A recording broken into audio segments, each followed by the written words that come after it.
Hey my fellow primates, welcome back to Dungeon Brew. We are going to try something a little bit different today, switching up gears. I want to share with you some of the tips that I use to get my campaigns up and running off the ground almost immediately. I've done these time and again.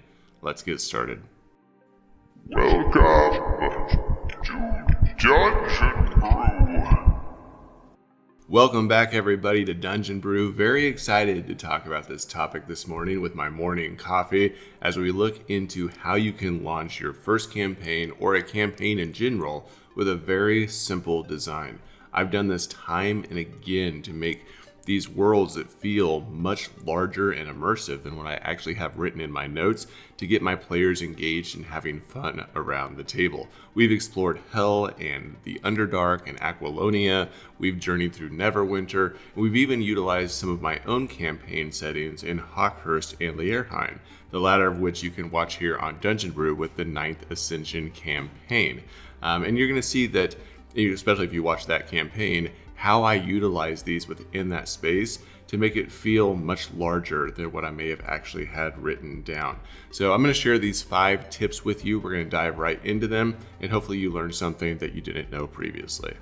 My first tip is to start small with your locations. You've probably heard this advice from other GMs, but it is very true. I love world building as much as the next guy, but even having 1,000 cities and 1,000 gods for my players to go explore and figure out is very overwhelming and doesn't really give you the sense of immersion that you want. You only need 1 or 2 locations that are the central hub for your story and for your conflict in those initial sessions to really draw your players in. In fact, if you watch the 9th Ascension, you'll see that my entire campaign is built around Leerheim, the city, and the wilderness outside of the city. The players never explore beyond that moment, and it was fulfilling enough for the entire campaign, and it felt like there was a lot more than what I actually had presented to them in that game. So maybe you have a bustling city that's on the brink of war. Maybe you have a dungeon in the nearby village outside of that dungeon. Whatever the case may be, you only need 1 or 2 well-developed locations in order to launch your campaign. As the players start to explore, then you can start to expand in your development or your creativity beyond that space. The second tip I have for you is to introduce opposing factions or opposing NPCs with just some simple conflict. It doesn't have to be anything complicated. I like to think of Romeo and Juliet, where you had the Capulets versus the Montagues, and it developed enough intrigue to draw somebody into the story to want to learn more. You can mirror the same type of conflict in your own game. Again, in the 9th Ascension, you saw that I had the 9th Council versus the Carrion Council. Their opposing beliefs caused enough interest to drive the entire campaign without having to do much more. We also did a campaign at one point that was set in a Norse setting where it was the Thieves Guild versus the Jarls, and that alone gave the players enough to go off of in order to start kind of generating some quests to look into in order to alleviate that conflict. So develop those initial conflicts, and you don't have to make them super complicated, but you want to have some opposition immediately within that first setting. And that brings me to my third tip. And while it's related to the second one, it is a little bit different. And I'm not sure that everyone actually utilizes this. And that is developing various motivations for multiple NPCs within that first setting. You may have seen the template that John and I shared on our Patreon that shows how to develop NPCs, and it offers the option to write in the different motivations for those NPCs. I do this a lot in my first setting so that I have NPCs that range from just simple things like a guard that just wants to get throughout the day without having any trouble to somebody who wants to have world domination or trying to overthrow a corrupt ruler within the city. And having a lot of different NPCs that the players can encounter that have these varying motivations makes it feel much more real.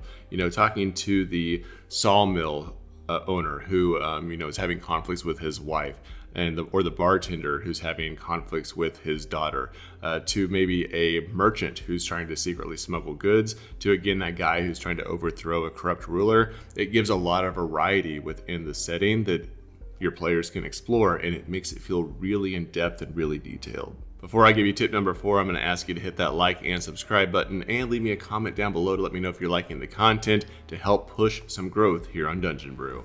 All right, so number 4, this is actually something that I do before every gaming session, or at least every other gaming session, to prepare myself, not just before the introduction of the campaign, and that is setting up a unique random encounter list with monsters or NPCs that are at the CR level of the adventures themselves.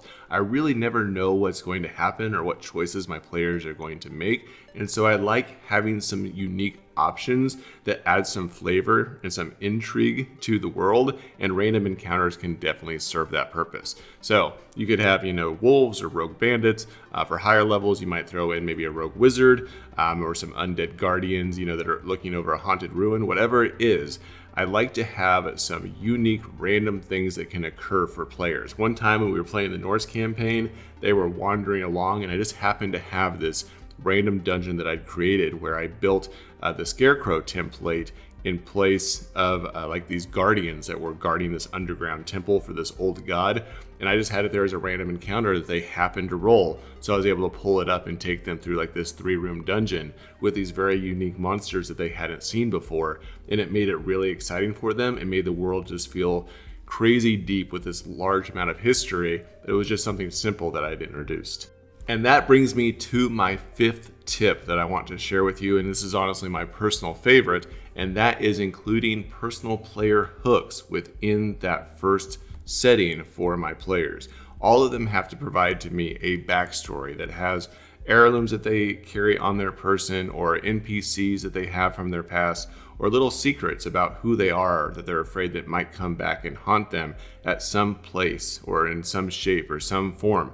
Of course, all of our player developments has these bonds and these flaws and whatnot that are attached to the player character, but I like to take it even a step further and get more information, and then just have these kind of sparkle throughout that first setting for a level of mystery and intrigue. They're breadcrumbs, they're hidden gems that oftentimes are only meaningful to the player whose backstory it's related to, but other players start to pick up on it and make other interpretations about it. Why are the red flowers hanging outside of this person's house?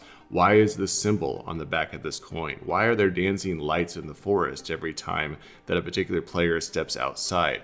What does this mean? What is the mystery behind this? And I always have it attached back to those player hooks to really draw them into the campaign.